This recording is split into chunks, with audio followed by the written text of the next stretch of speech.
KJ No. KJ is an award-winning journalist, a political analyst, an educator, focusing on geopolitics and political economy of the Asia Pacific. Originally from South Korea, KJ writes for Counterpunch, Dissident Voice, Black Agenda Report, Asia Times, Popular Resistance, Monthly Review Online, Presian, Nokasek Panyan, Marxblatt, The People's Daily, Global Times, and Beijing Review, and that's just a few. He also does frequent commentary and analysis on various news channels and was the co-host of the China Report on Breakthrough News Network. So, KJ, you're up next, and thank you. Thank you. Great to have you here. Thank you. I'm very honored to be here with you. I appreciate the invitation, and I'm delighted to share my slides with you. Can you see my slides? Yeah, but yes. It should be in yes. form.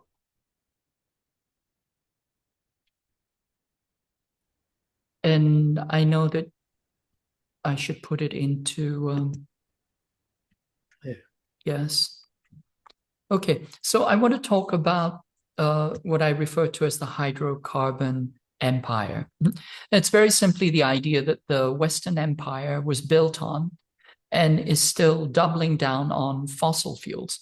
Western industrial capitalism arose through the exploitation and control of fossil fuels, coal, petroleum, etc. So they're the catalyst of the commodity form and the metabolic motor of monopoly capitalist power. They drive commodification and they constitute its key feedstock and raw material. In other words, the empire is based on its control of petroleum, and it exacts a global tribute through its control of the currency that mediates the distribution and consumption, i.e. the petrodollar.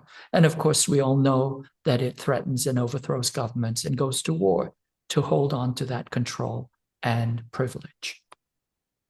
Now, if we pan out, we have to understand that in terms of global national development for the global South, there have always been three assumptions. One is that you have to become more Western if you want to develop. That is to say, you become more secular, you institute Western institutions, and you take on Western assumptions and principles and ideas.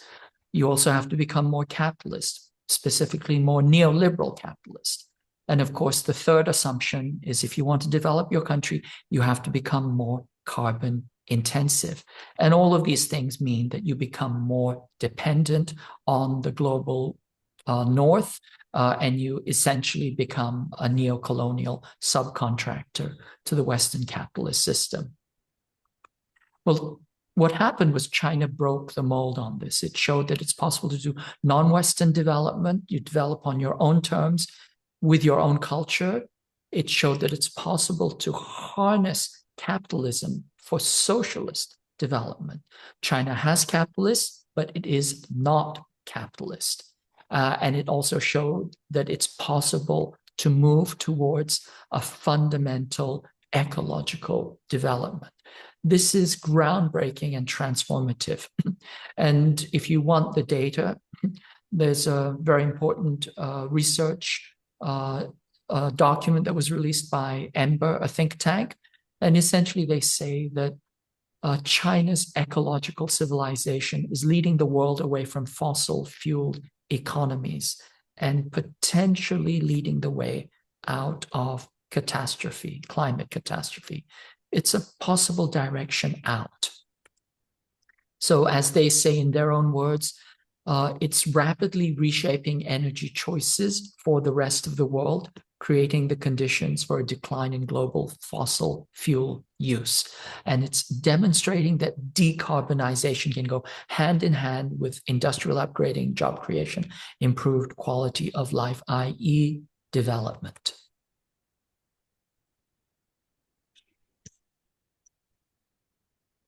Of course, it's not a one-size-fits-all blueprint, but it is fundamentally reshaping the economics of energy around the world.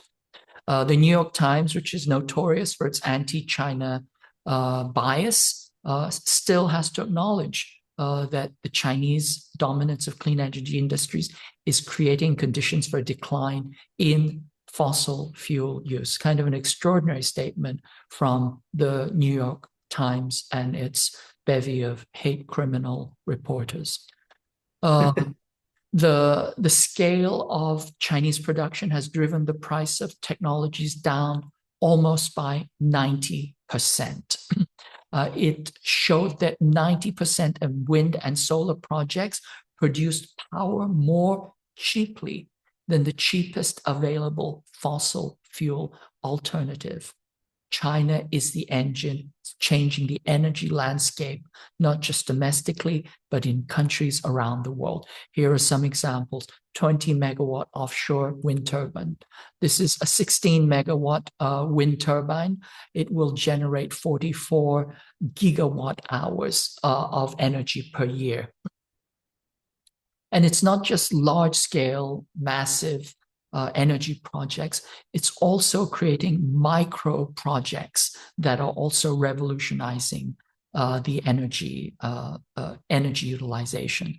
So, for example, they have invented what is called a thermohaline convection enhanced solar distillation device. Essentially, it's a suitcase-sized device which is powered by solar energy, and it can create 4 to 6 liters of drinkable water per hour, enough for one family.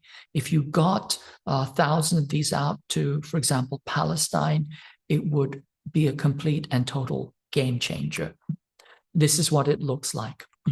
And then Chinese have also pioneered a way to extract lithium sustainably from seawater. As you know, lithium is used in lithium-ion batteries, and they have shown that there's a way of extracting lithium from seawater using, once again, solar energy, a transpiration method similar to the way that the plants store water, store energy, and draw water from the soil. So there are 230 billion tons of lithium in seawater. There's tremendous promise here. But of course, when you talk about these types of things, you will always have the naysayers who say, but at what cost? The simple answer to that is actually at very little cost. I mean, for example, if you look at solar panels, right now the Chinese have made them so affordable that it's being used as fencing material because it's cheaper than the cheapest fencing material out there. It becomes essentially a dual-use fence. And people have also said, well, China is the greatest greenhouse gas or carbon dioxide emitter. But once again, that is completely wrong because carbon dioxide accumulates in the atmosphere. So you have to look at the accrued amount of carbon, not what a country emits in a day or a month or a week or a year. It's the total accrued debt. If you want to think of an analogy, it's not how much you put on your credit card daily that matters. What really matters is your total credit card debt. And if you think of it in that terms, China is actually a total carbon creditor. It's a tiny, tiny fraction of the West. So if you look at accrued carbon dioxide emissions by select countries, you can see that the United States and Canada are about 10 times that of China. And of course, you also have to remember that a lot of China's greenhouse gas emissions are actually the West's emissions that have been offshored through manufacturing.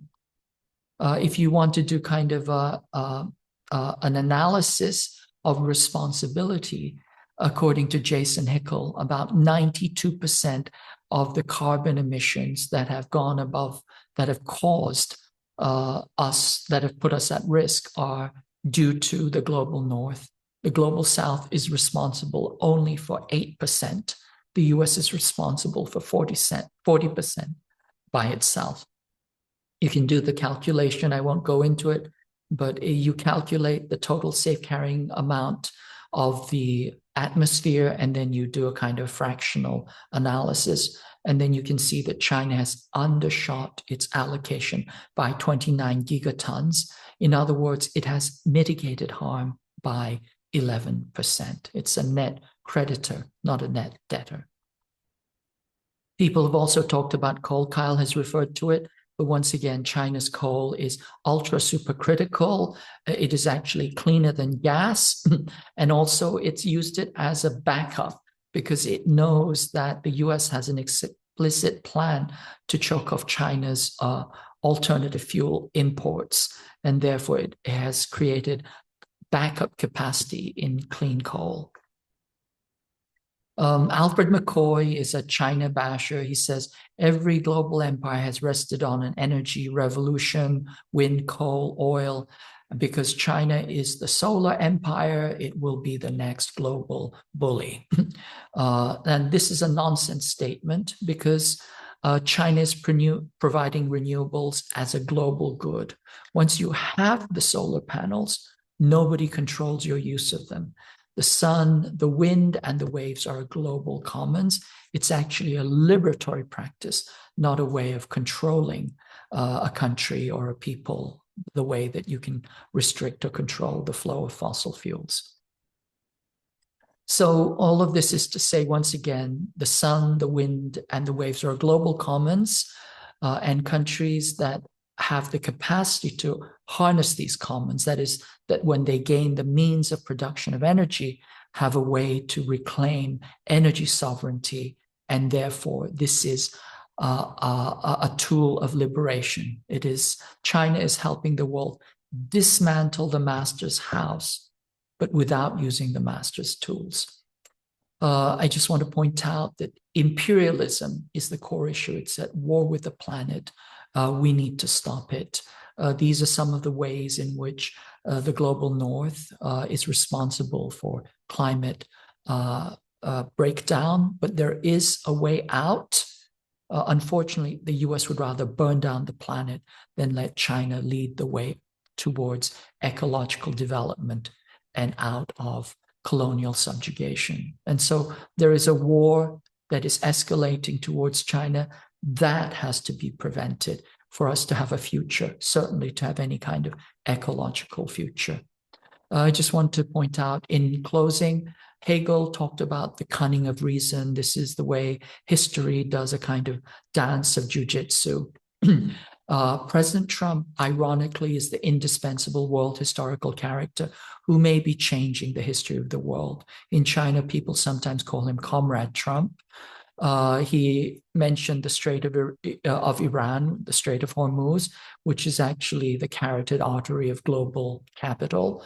And by starting an illegal criminal war and thus reducing the flow of hydrocarbons, Trump is inadvertently accelerating the move towards decarbonization. This is not to say that the world is not facing great peril at the current moment or that war is a good thing, but actually Trump is accelerating, forcing the world to move towards decarbonization. And it's also the best promotion for Chinese renewables possible. In fact, China's solar exports have doubled. Look at that chart. It's almost invisible, but it's gone up, exponentially. You can see that it's about 68 gigawatts of increase, the entire solar capacity of Spain. 50 countries have set all-time records for Chinese solar imports in March. And many newspapers and business journals have pointed out it's a clean energy windfall, the 140% surge in China's EV exports. The Council on Foreign Relations says China is rewiring the globe's clean energy future. So in a sense, Comrade Trump is making China great again, and he's also pushing the world towards decarbonization. There's a quote from Zizek on Hegel. He delivers you to the abyss, but he gives you back to yourself to find freedom. Another thing that I think is important is labor is the metabolism of society, and we do labor saving potentially through energy and machines. And there's a thermodynamic and an ethical dimension to labor. Cognitive labor is part of the labor. Just as machines automate manual labor using energy, for example, if you use a washing machine that's much faster than hand washing, computers automate some cognitive labor and they use energy to propel themselves. AI has the promise to automate large swaths of cognitive labor. Many people are what we would refer to as the cognitariat, as opposed to the proletariat. You do cognitive labor. And AI, which is the means of processing and producing knowledge, is owned as a global commons, then it is potentially liberating.